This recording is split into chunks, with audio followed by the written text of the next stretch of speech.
Hey, it's Barb, and I have been had the honor and the privilege, because it's always an honor and privilege, to go to different parts of the country and do clinics and coach riders, also individual riders.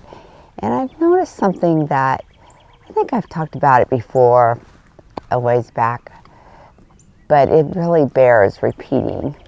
And that is how we use our hands and our feet.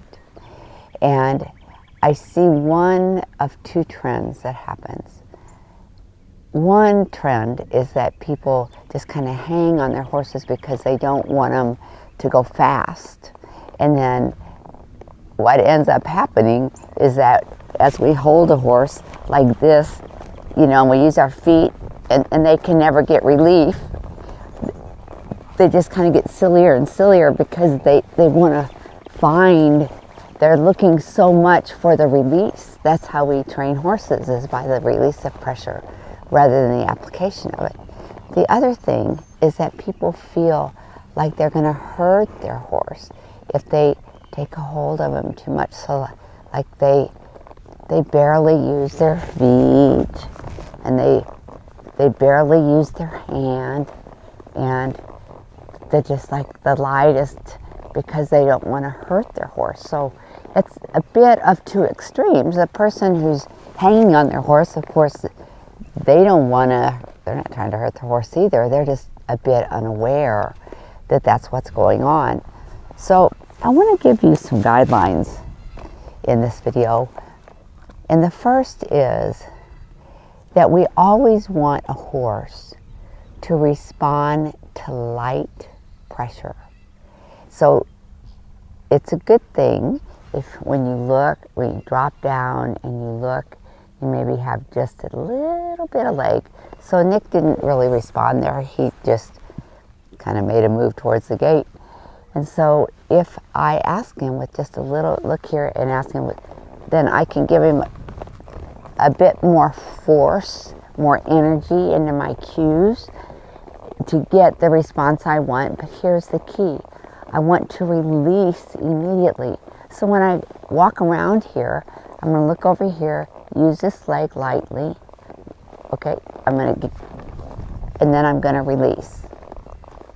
So you always ask with the light cue. And what happens so much of the time is that people, again, not meaning to, but they are not aware of the cue that they ask with and the variations of energy.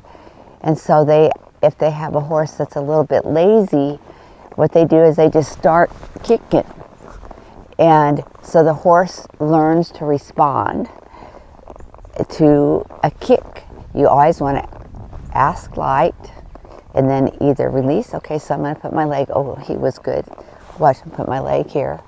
Oh, he was good, I released it. Put my leg here, release it. So you always either want to release the cue. That's it. I'm going to use my seat. Good boy, Nikki.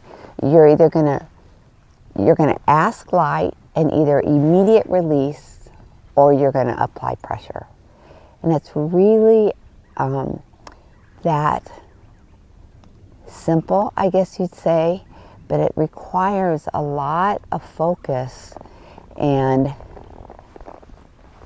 the willingness to be very aware of what you're asking, the amount of pressure with either your hand or your feet, and then what you're going to do. It's one of two things. It's going to be release and add more pressure, and then when the horse responds with more pressure, immediate release. You might have to do that a lot to get the lightness developed, but you want to do it a little bit, and then you want to chill out. You don't want to keep asking them over and over and over again, to kind of nagging them.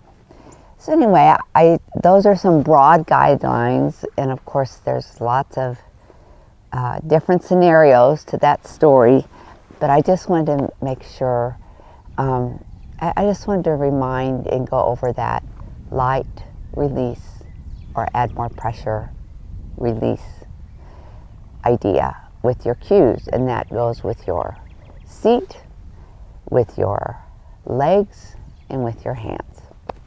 Okay, hope that helps. Have a great week. Leave a comment for me, please. Leave a comment.